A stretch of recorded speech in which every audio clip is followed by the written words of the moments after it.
그 홍준표 시장과 관련해서 매우 흥미로운 보도가 하나 있었습니다. 단독 이재명 후보가 대통령 당선되면 초대 총리의 홍준표를 고려한다. 홍준표 측에서 그런 제안이 있었다라고 인정했다는 겁니다. 꽤 진지한 분위기였다는 거예요. 민주당 해명부터 들어보시죠. 민주당이 사실 누군이라고 하긴 했지만 홍준표 시장의 총리직을 제안했고 검토를 하고 있다, 뭐 얘기가 나오고 있다 이런 얘기가 나오는데 민주당이 사실 누군이라는 입장이 그대로. 예, 맞습니다. 사실무근입니다. 아마 홍준표 시장 쪽에서도 그렇게 입장을 얘기한 것으로 알고 있습니다. 예, 사실무근입니다. 서 위원장님, 홍준표 시장도 저런 보도는 선거용이다. 나를 이제 탕평 통합 차원에서 총리로 쓰겠다는 건 그런 일 없다라고 부인했습니다만 양측에서 부인은 했어요.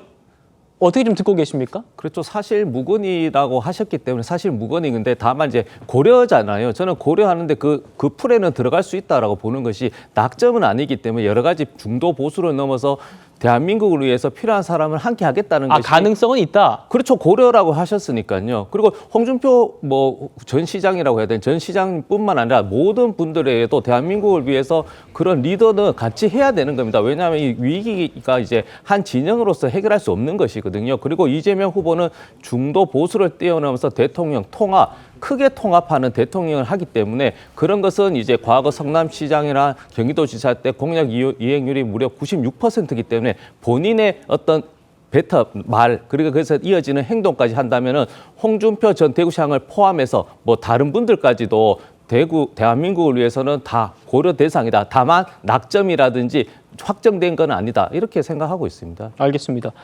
양쪽 모두 사실 무근이라고 합니다만 가능성은 또 있다는 말씀이고 최근에 홍 시장이 하와이에 가 있잖아요. 그 하와이에서 올리는 글들을 보면 정말 가능성은 열려 있는 것 같다라는 생각도 듭니다. 30년 전에 정치를 모를 때 노무현 전 대통령 권유에 따라서 꼬마 민주당이 갔더라면 이런 의리, 도리, 상식이 전혀 통하지 않는 당에서 오랫동안 가슴앓이는 안 했을지도 모른다. 최 변호사님, 지금 국민의힘을 비판한 거예요. 의리도 없고 도리도 모르고 상식도 없는 그런 당에서 내가 가슴앓이를 얼마나 했느냐. 민주당 갈 걸, 꼬마 민주당 갈 걸. 어떻게 바라보십니까? 꼬마는 떼고 민주당이라는 키워드가 쏙 들어는 것 같습니다. 사실 이 부분은 권영세 전 비대위원장이 지금 홍준표 전 후보님에 대해서 상당히 저격하는 걸 그만큼 혜택을 받은 분이 어떻게 이럴 수 있냐라고 하면서 개인적인 어떤 성격에 대한 직격탄을 날린 그에 대한 답변 아니었겠습니까? 오히려 내가 혜택을 받은 것은 전혀 없고 내가 국회의원하고 대선 후보하고 경남시장, 경남지사 그리고 대구지사 할 때 당에서 도와준 게 어딨냐. 내가 그것에 대해서 정말 단기 필마로서 그걸 극복했는 것이지 당이 나에게 뭘 해준 것은 없다. 그렇기 때문에 당에 진 빚이 없다. 오히려 당이 의리가 없고 이런 무도한 상식이 없는 이런 부분을 직격하고 있는데 그렇다고 해도 지금 현재 상황 속에서 특히 국민의힘 후보로서 대선 후보까지 나왔던 분이 이런 모습을 보이는 것은 참 당을 지지하는 사람으로서 참 솔직히 참담하기도 하고 좀 안타깝기도 한 상황인데요. 이런 상황 홍준표 시장님이 좀 오셔가지고 이거 한번 당내에 오셔서 좀 고쳐주시면 안 되는 겁니까? 그게 국민의힘 당의 뜻 그리고 오늘 비대위원장으로 온 김용태 비대위원장의 간절한 호소다 이렇게 말씀드리고 싶습니다. 알겠습니다. 국민의힘의 반응도 한번 만나보시죠.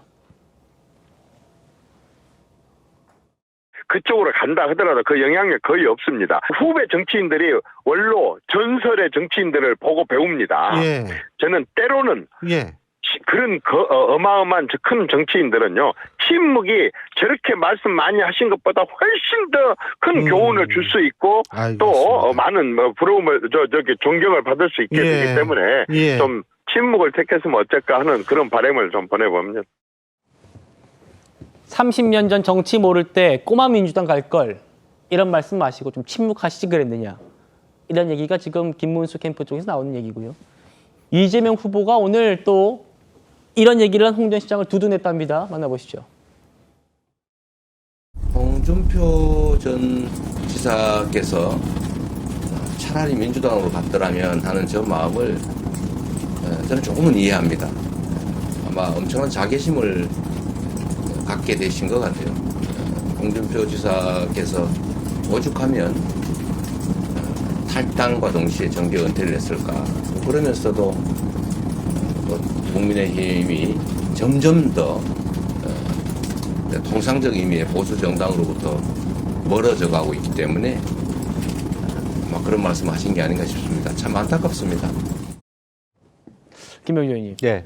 일단 홍준표 총리 기용설, 물론 이재명 후보가 대통령 당선됐을 때의 얘기입니다만, 홍준표 시장 얘기 보시죠. 대선 끝나면 돌아가겠다. 이번에 누가 대통령이 되든 이 몹쓸 정치판 대대적으로 청소했으면 좋겠다.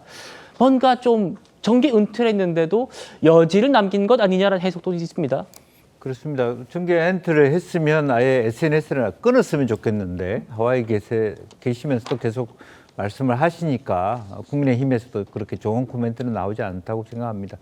근데 저는 뭐 여러 가지 많은 이야기 오가는 걸 다 무시하고 봤을 때 김대중 전 대통령께서 초대 비서실장으로 김중건 비서실장을 택했다는 것이 상당히 의미 있는 그 포석이었다라는 역사적 평가가 있거든요. 실제로 이재명 대표가 진정한 의미에서 통합을 위해서나 안정적인 국정을 위해서 홍준표 본인도 사실은 윤석열 정권에서 총리를 한번 하고 싶어 했던 분이었기 때문에 이제 그런 측면에서는 진중하게 고려할 대상도 된다. 그렇게 보여집니다.